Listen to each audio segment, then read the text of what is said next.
Hey, what's up people? It's me, Weep here, and if you're watching this video, it's probably because you want to become or want to know how what if YouTubers actually make their videos. And now I can't say what I'm going to show you is what applies to everybody, since a lot of people do stuff differently, but I'll be telling you the basics of at least what I did starting out, as well as some other people that I know who do what ifs and do YouTube.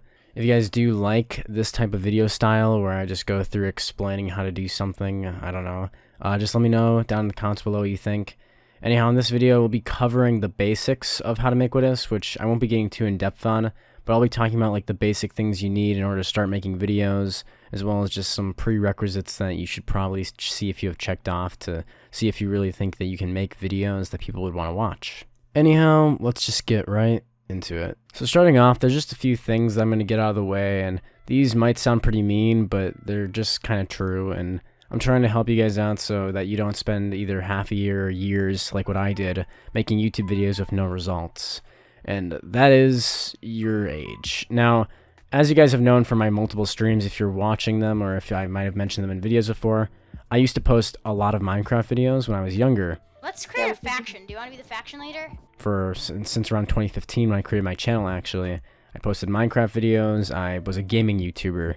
And I also was much younger than I am now, which of course has multiple issues. So if you're younger and watching this video, I don't recommend that you start trying to make videos now. Not because it's a bad idea, since there are younger what if YouTubers out there who are doing very well, but more so as from my experience that if you don't get any results, which is what happened to me, you just feel really let down, especially when you try really hard to make entertaining videos. Just give it some time, wait a few years, and then if you really want to try YouTube out, pick it back up, try your best, because YouTube is a big company. It's not just going to disappear overnight, so you're going to have a few years, or a couple of years even, to just start your channel at any time you want. It's never too late to start early, but I don't recommend posting your voice on the internet now, especially if you're younger, because for one thing, definitely don't do any face cams or anything like that, because again, you are a minor and a child, and so am I right now. And the thing about that is that people and YouTube are not really that nice. So when you have problems or run into issues when you're younger, that can cause a lot of stress. And alongside that, your voice is just a really key important feature of making these type of videos, making what if videos. And that's because these types of videos specifically are very reliant on your voice, and what ifs are basically audiobooks. A lot of people, a majority of my audience, I'd be willing to say, actually just put their phone or their computer or are doing something else while listening to my videos in the background. Now that means that no matter how much editing or fancy footage you use, if your voice isn't nice and the people don't like it, then you're just not going to make it. And that's tough, but that's just how YouTube is, you know?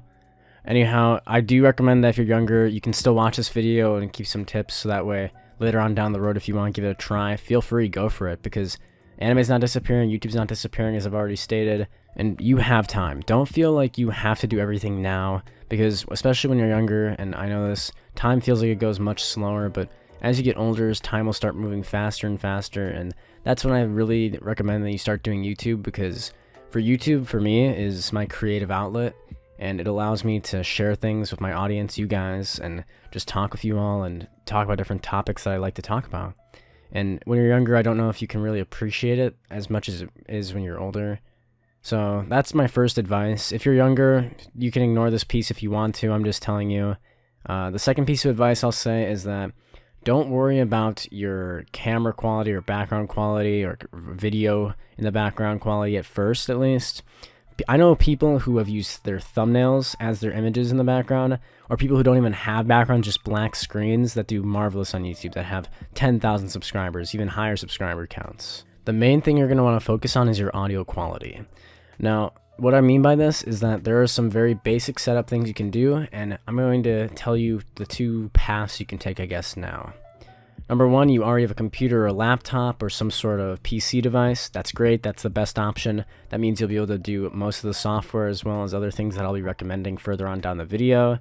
And then there's a second option, which means you have a phone. Now, having a cell phone that has decent audio is fine. You can use that to make videos as well. It'll just make things harder for editing, as well as making backgrounds later on when you're trying to be more fancy, making thumbnails. So my recommendation is that if you do not have a PC, you don't need one to make what if videos. It's more of like a level 2. The bare minimum of what I recommend that you need in order to have what if videos is the ability to make thumbnails and the ability to talk into a decent sounding microphone.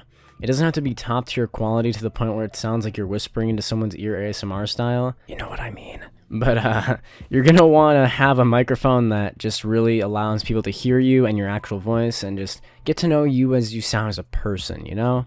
So if you do have a phone, if you have like a newer phone, especially those are great. Like I can recommend, I don't know, you don't have to buy a new phone just because phones are almost as expensive as computers are now. If you're going to really want to buy a new phone for this or have the money for that, just get a PC. I'll be talking about that later on in the video. As for those phones, the new iPhones and Samsungs and all of those like newer 2019s, 2020s, 2021 phones, they all have great microphones. You can just use those right out of the box to record WhatIf videos.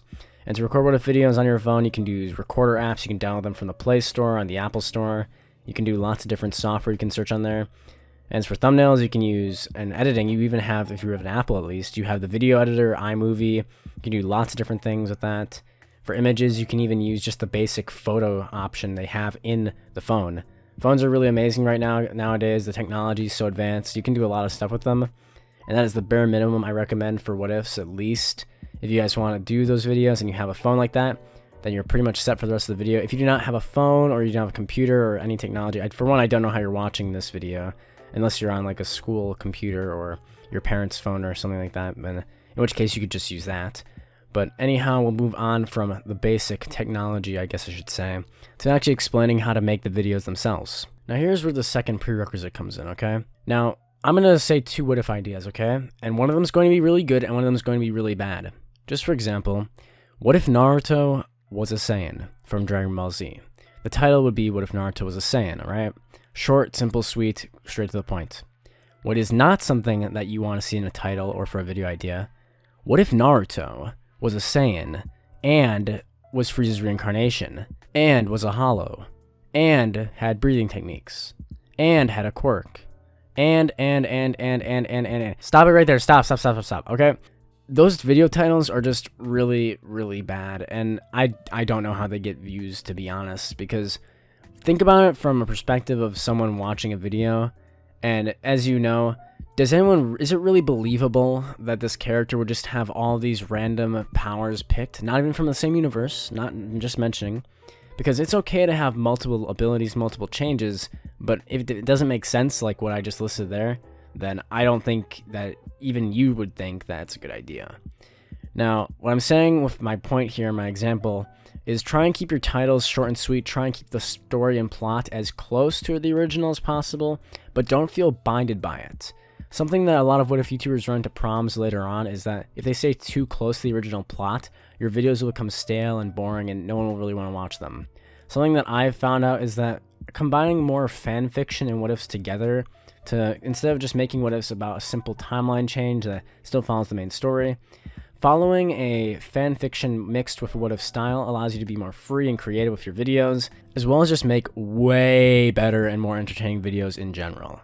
So that's my first actual tip, I guess I should say, is try and keep your videos short and sweet, something that's catchy, something that people will know about. For example, I actually did this myself starting earlier on in my WhatIf YouTuber career, I guess you could say. I made a series called What If Naruto and Dragon Ball Shared a World? And the idea itself slapped. I thought it was really cool, just taking the two universes and slamming them together, but in retrospect, the title, the thumbnail, everything was just really not that great, and that's why it didn't pop off and not many people saw it, and why probably all of you actually don't know what I'm talking about. Feel free to go back and look at it if you want to. That was one of my earlier videos, and I still see some people commenting for me to bring it back, but I don't think I ever will, with that being one of the few WhatIfs that I just generally didn't enjoy after only a few parts, being that I just didn't find anyone excited about it. And if you guys aren't enjoying a video, this is another thing as well. If your viewers are not enjoying the video itself and you notice the views, the likes, and the comments are just dropping, it's better to drop a series than just push through and finish it, because the thing is, your subscribers, if they have a series they really want, for example, when I was making What If Naruto had Ultra Instinct back like almost a year ago now, people would always push in my other videos for me to make a new part for that, right? You're going to run into that a lot, and sometimes you just got to give up because the scripting and the time it takes to make high-quality videos, it's not worth it if no one's going to be really liking what you're putting down anyway. Don't force-feed them if they don't want it, you know? That's what I'm saying. Speaking of scripting, as I was mentioning, Getting to the third point, scripting and non-scripted types of videos. So I'm going to be using one of my friends, Zether, here actually for an example, for our different comparisons on writing style. Zether does a style called off the top, which basically doesn't have any scripting aside from bullet points, timelines, and specific ideas he wants to capture in the video. And while on the other hand, my videos are very heavily scripted, I'll include very specific lines, sentences, emotions, almost similar to that of if you guys have ever acted in a play before or have done theater, similar to how a script for an actor would be written. And this gives me enough opportunity to make my videos higher quality, but it also means my videos take longer to push out. Similarly enough, the opposite is true for Zether, meaning that he can post multiple videos a day, longer videos if he wanted to, because he doesn't have that time restriction in order to have to write so much and have to write out a 20-minute video essay. It's really a quality over quantity type of thing, and I do recommend that starting off, you really should go with Zether's type of video idea and slowly shift into the scripted videos, because when you start off, you just want to push as much content as you can out so you can get yourself into the algorithm and get people seeing your videos. Now, if you're only posting one video a month, no one's going to see it. And I did the same thing. I posted a video every single day for like 3 or 4 months straight. And to be honest, it was pretty exhausting. And back then, my scripts were pretty amateur. I didn't really use much language. I tried to keep them as simplistic as possible, but I still scripted.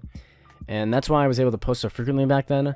But as I got closer to hitting 10,000 subscribers a few months ago, I started shifting my style and I started beginning to focus more on my writing. Since I actually used to be a fanfiction writer myself on Wattpad, I am not saying my account because of the lemons I've written. But anyway, ignoring that, writing is something that you're going to want to pick up on pretty early on, just because you can't remember everything in a story. You can't remember everything that happened in Naruto, and if you can, good on you, but I would probably miss something. So I do recommend going off the top as you're starting off your videos and slowly shifting into scripting. But again, whatever you feel most comfortable doing is what you should do. And I'll be making a whole video, I think, about me scripting an entire video and showing how my style is probably pretty soon after this one. This video is more of a generalized topic video where I'm just getting you guys shifted into the mindset of how to make videos, I guess. So this is part 1 of 4. I'm going to be making 3 more videos like this. They're all going to be around this length, and I'll be talking about different topics. The next time, I'll be talking about branding, how to make thumbnails specifically, and I'll be talking about software I use and different editing things you can do. That'll be just so you guys know. If you're really interested in this series, make sure to hit the like button and comment down below any questions you have about how I make videos specifically, and I will definitely try and address them in my next video. Thank you all so much, and I'll see you guys next time. Goodbye.